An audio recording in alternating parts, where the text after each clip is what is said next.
Duha ka mga balay ug duha ka tindahan gilamoy sa kalayo sa Iligan City. Nakaalerto si James Paulo Yap.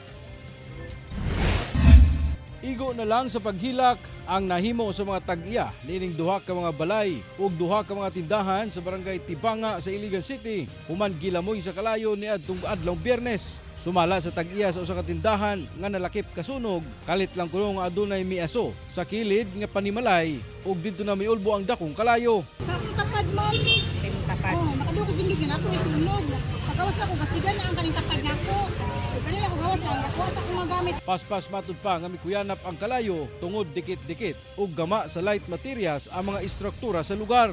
Tungod sa kadako sa kalayo, gilayong gisaka sa ikaduhang alarma ang sunog.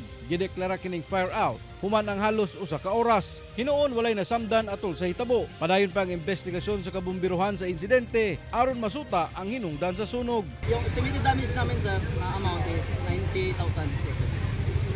So, yung sabi mo na ilan ang bahay, dalawang bahay at saka dalawang tindahan. Pahinomdom sa BFP nga kanunayon ang pag-unplug sa mga appliances kung wala kini gigamit o dili biyaan ang mga giluto sa kusina aron malikayan ang insidente sa sunog. Ako si James Paulo Yap, 1 Mindanao.